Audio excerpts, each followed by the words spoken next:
Dios es bueno. Todo el tiempo. Vamos a ver las chicas cómo están hoy. Vamos a ver, chicas, ustedes que siempre son bien potentes. Vamos a ver, chicas. Dios es bueno. Todo el tiempo. Por ahí, ¿verdad?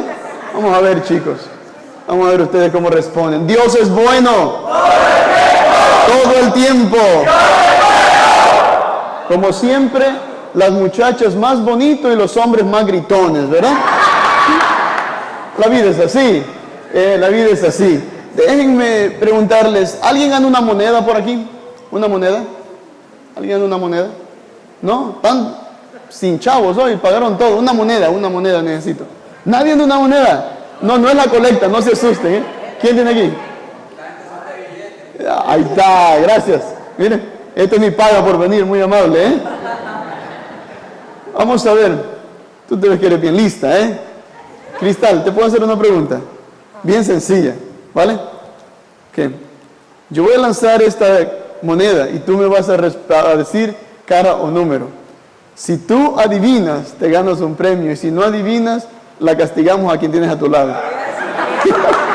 ¿Vale? Tú vas a adivinar si es cara o número. Cara o número. ¿Ok? El número es eso que no sé qué es, un león, no sé. ¿Será el león de Ponce este? Está medio raro, ¿no? No, ¿verdad? Se parece a un león medio caído ahí. Vamos a ver, bueno. ¿Lista? Vale. ¿Cara o número? Número.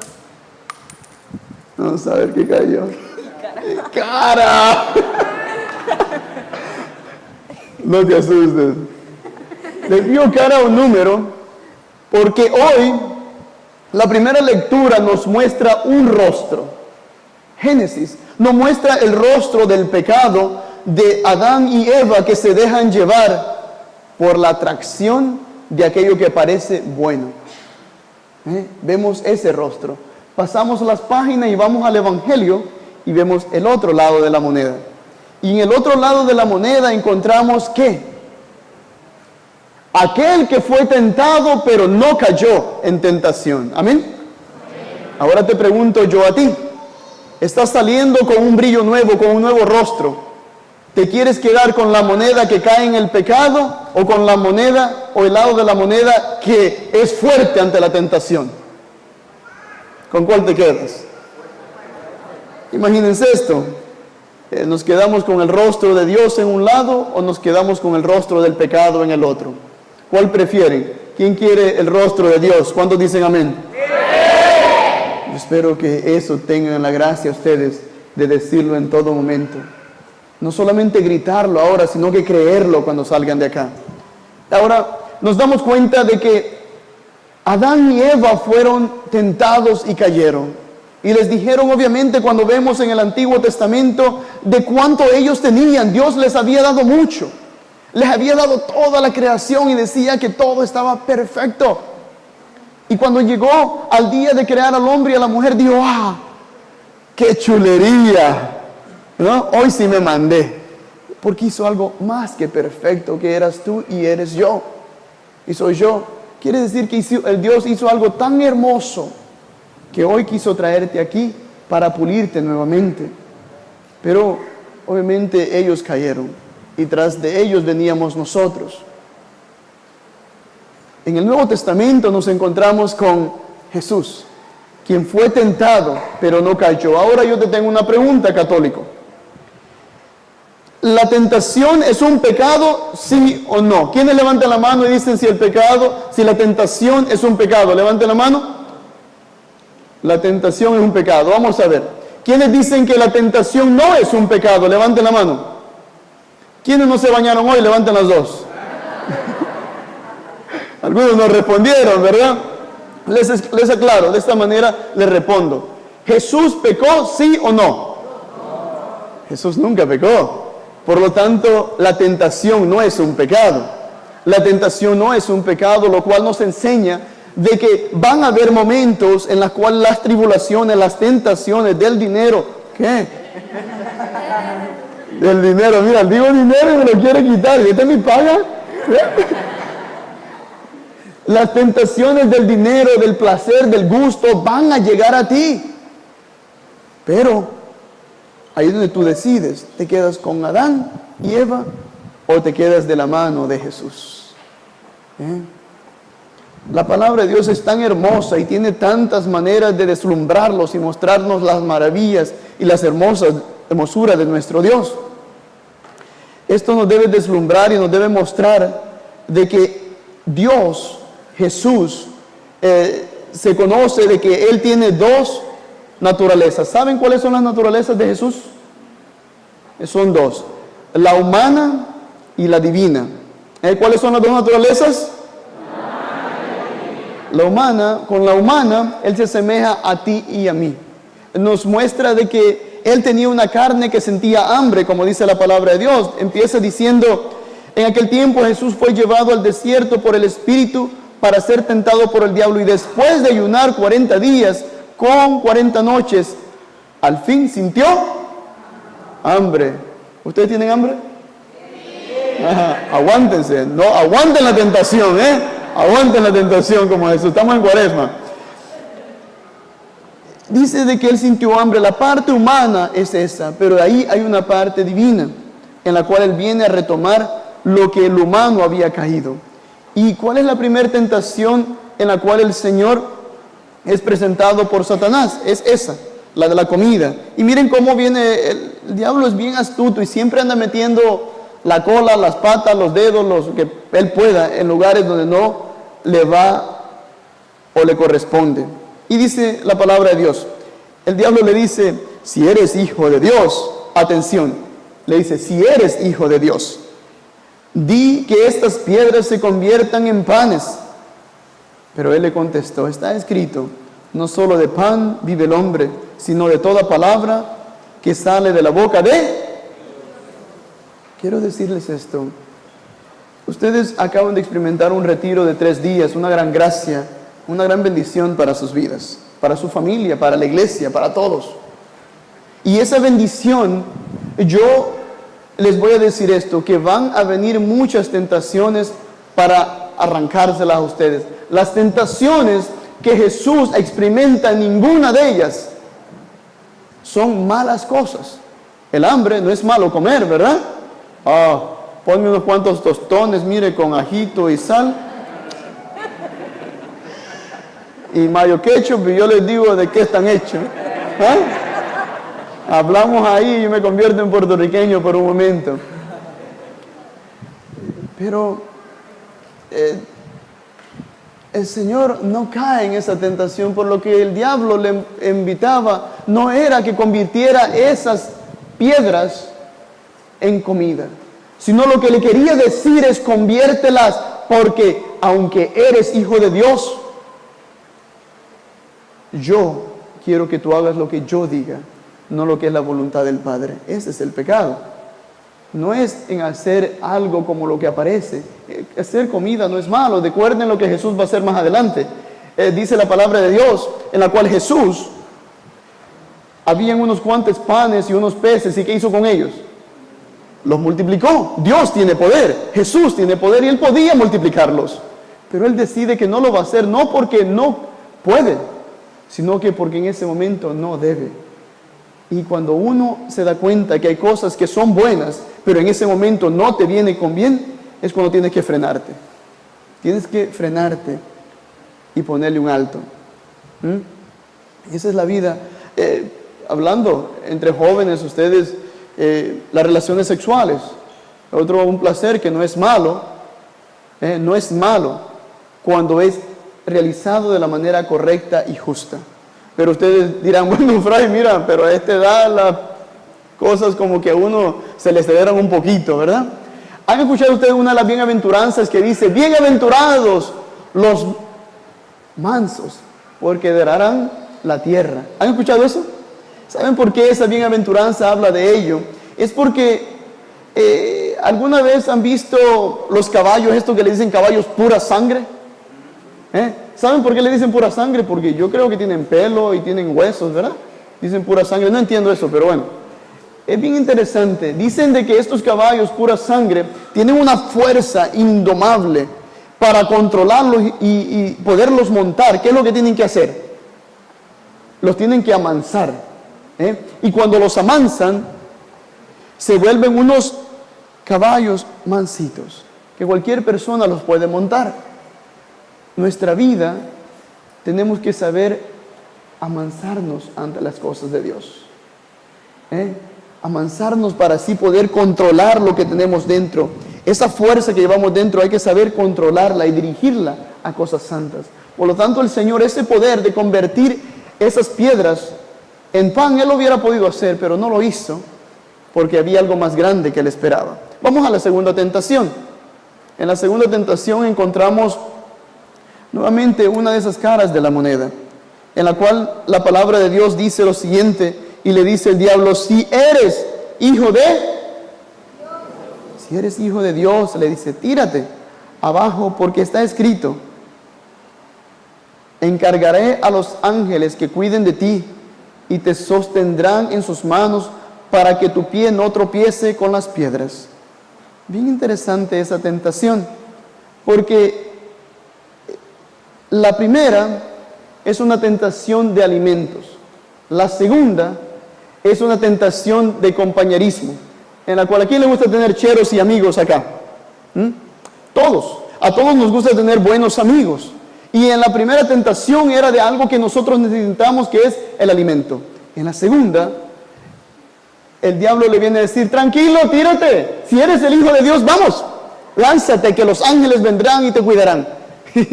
Y el Señor inmediatamente le dice: no tentarás al Señor tu Dios. Lo que nos recuerda es esto. Primero, de que sí, las demás personas, el exterior es importante. Y hay personas significantes que quieren ayudarnos. Pero no es en todo momento donde vamos a jalarla, decirle: vengan para mí, ayúdame, hazme un favor, hazme esto. Hay días en la cual tú tienes que bregar con tus situaciones a sola, por tu cuenta.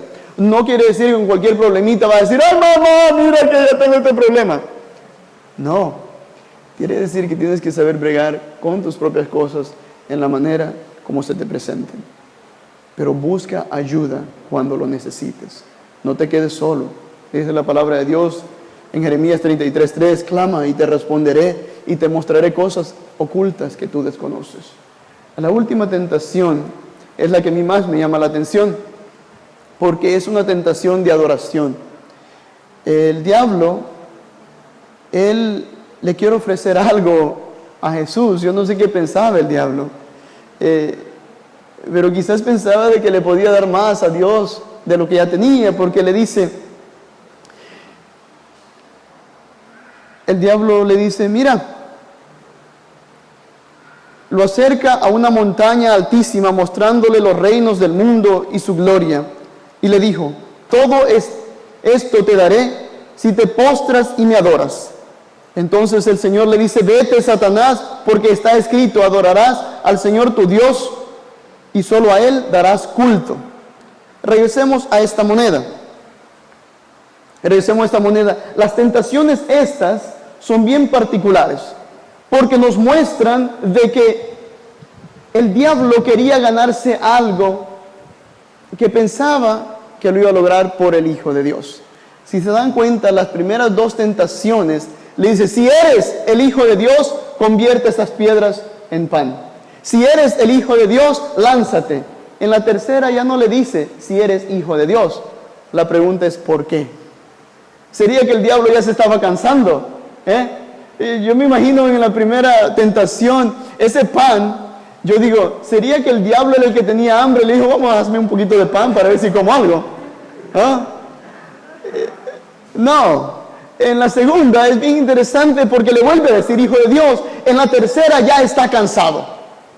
Ya como le dice: mira, te voy a dar todo esto, te voy a dar lo que tú quieras, pero adórame. Eso suena al mundo. El mundo te va a tratar de ofrecer una y otra cosa para que le adores. El dinero, el placer, el gusto, todo. Pero ¿cuál es la solución para estas tres tentaciones? Te lo voy a resumir en una palabra. Dice la lectura al final: adorarás al Señor tu Dios y solo a Él servirás. La palabra clave para contrarrestar cualquier tipo de tentación es el servicio.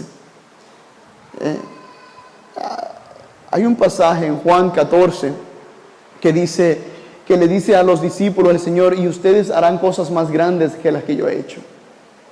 Y le dice eso porque les quiere mostrar su rostro. Dice la palabra de Dios que el Señor no vino a que le sirvieran, sino que vino a servir. Y el servicio es una de las maneras como contrarrestar cualquier tentación o flaqueza que tú puedas vivir. En este momento ustedes han salido de este retiro, están por ir a su mundo. Y yo te quiero decir esto: si tú verdaderamente quieres perseverar en las cosas de Dios, no te puedes quedar simplemente con esta emoción. Yo recuerdo cuando salí de un retiro como este, yo parecía un fuego de tuzas, así, ¡buah! Yo voy a convertir al mundo, y el mundo se va a convertir a Dios. Yo lo voy a acercar a todo el mundo. Yo, miren, salí de ahí que entonces no tenía chancletas, pero casi descalzo me quería salir a predicar la palabra de Dios. Y me di cuenta que llegué a un momento en el cual ya la emoción cesó y se va a acabar. Después me di cuenta de que me volví bien intelectual y empecé a leer, a estudiar y a estudiar. Pero no me servía de mucho porque me di cuenta que no podía convencer a nadie con lo que yo sabía. Cuando se acabó toda esa sabiduría y toda esa emoción, solo me quedó una cosa. Y me quedó la misericordia de Dios. Cuando me di cuenta de que no era lo que yo podía hacer, sino lo que dejara que Dios hiciera a través de mí, fue cuando encontré la gracia de Dios. Cuando tú dejas que Dios obre en ti, vas a empezar a sentir esos ríos de agua viva que fluyen en tu interior. Cada uno de ustedes tiene un don extraordinario. Cada uno de ustedes tiene una gracia impresionante para servir y alabar a Dios y para hacer grandes cosas para Él. Pero no es con tus fuerzas, no es con tu gracia, es con la gracia de Dios. ¿Quiénes aquí tocan guitarra o algún instrumento o cantan? Miren, les voy a explicar por qué el servir es la manera como contrarrestar. Cuando alguien canta, antes de llegar a Puerto Rico, yo estaba en mi país. Si alguien juega deportes, ¿alguien sabe jugar fútbol? ¿Alguien es futbolista aquí? ¿No? En mi vida, esa era mi gran pasión. Dice mi familia de que yo me comía una pelota antes de comerme un poquito de comida. Y tanto me gustaba el deporte de que un día mi tío me dijo: mira, tú eres un buen jugador y mucha gente te busca por eso y ganas dinero y te felicito, pero cuidado con tu ego, me dice, porque tu ego te va a destruir. Y digo, ay, ¿de verdad? Porque yo pensaba que ya porque era un buen jugador de fútbol ya podía andar caminando así, ¿no? Préstame la camisa, te la voy a firmar, ¿no? A veces uno cuando se le vienen esos momentos se cree la gran cosa. Y mi tío me dio la lección de mi vida. Y me dice: tú no vas a ser un buen jugador hasta que no compartas lo que Dios te ha dado. Y me llevó a entrenar a unos niños, esos chiquitos, que a puras penas sabían lo que era fútbol. Y me pone con los más chiquitos, que yo pasé más tiempo siguiendo a los niños que enseñándole fútbol. Y me frustraba tanto porque yo les decía: mira, pégale con el empeine, con esta parte de acá. Y los niños les daban así.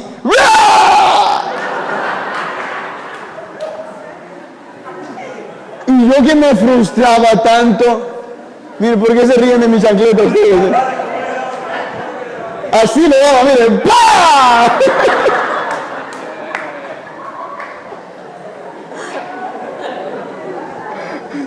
Pide, se te dará, ¿verdad? ¿Quieres otra muestra? Ya aprendió, ¿verdad? Lo que le quiero decir es, muchachos, de que el don, el carisma que ustedes tengan, si no lo ponen al servicio de los demás, ustedes se van a inflar. Hay cuantos cantantes grandes que uno los empieza a escuchar y después de 3, 4 años desaparecieron. ¿Por qué? Porque se enfocaron en ellos mismos. Decían: esto es para mí, mírenme a mí cantar. Y esto nos pasa a nosotros como líderes en las parroquias también, o en la iglesia, o a mí como sacerdote me puede pasar. Si yo pienso que yo soy un buen predicador, pero no le enseño a los demás a predicar, no me vale de nada. Si yo soy un gran ministro, un gran orador, pero si no le enseño a nadie a orar, si yo soy un buen pintor y no le enseño a nadie más a pintar, me quedo con ese don. Y eso se vuelve una idolatría hacia ti mismo. Ese es el pecado más grande que en este momento el Señor trata de evadir. Y por eso le dice, adorarás al Señor tu Dios y solo a Él. Primero date cuenta que es un don de Dios. Y después date cuenta que ese don no es para ti. El Señor, la razón por la cual no convierte esa piedra en pan, es porque Él sabía que ese pan, Él no estaba ahí para alimentarse Él había venido para alimentarlos a los demás. Y dice la palabra de Dios en Juan 6, dice que sus antepasados comieron el maná en el desierto, pero el Señor nos dará el pan vivo bajado del cielo. Lo más hermoso de este mensaje de hoy, hermanos y hermanas, es esto. Es que el Señor aquí te da esas tres cosas que el diablo le quería ofrecer a Dios. Le ofrecía el alimento, le ofrecía la compañía de los ángeles y por último le ofrecía ¿qué? Que lo adorara.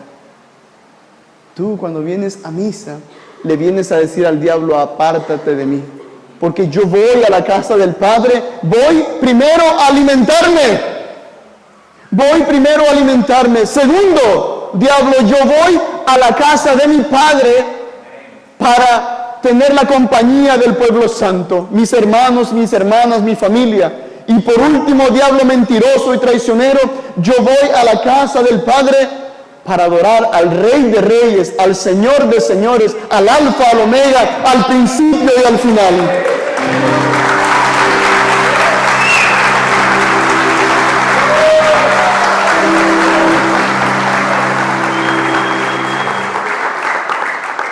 Pónganse de pie, jóvenes. Ustedes han venido acá y yo les pregunto, ¿con cuál cara te quedas? ¿Con la cara de Dios o con la cara del dinero? Tú escoges. Vamos a entrar en oración y vamos a decirle al Señor que nos muestre su rostro y que nos hagan verdaderos adoradores en espíritu y en verdad. Que lo que has experimentado hoy no se quede en una emoción o en una experiencia, sino que se convierta en un estilo de vida. Y que cuando vengas aquí al altar te des cuenta que vienes a alimentarte con el pan vivo bajado del cielo. Que cuando vengas acá te des cuenta que aquí es donde están tus verdaderos amigos y amigas. El mundo te va a engañar, pero Dios nunca te va a traicionar. No sé cuántas heridas tú traigas en tu interior. No sé qué tan frustrado venías a este retiro. Tus padres que están aquí ante ustedes, ellos han hecho lo que han podido, han cometido sus errores, pero el regalo más hermoso que les pudieron dar es darles la vida. Ahora está en sus manos. ¿Qué van a hacer con esa vida? Cierra tus ojos, abre tus manos y vamos a pedirle a Dios que deje caer su unción y que el Espíritu Santo tome control de cada uno de ustedes. El Espíritu Santo a mis 22 años me arrancó de las calles, me puso vestimenta nueva y desde los 22 años, para la gloria de Dios, ando proclamando su palabra a tiempo y a destiempo.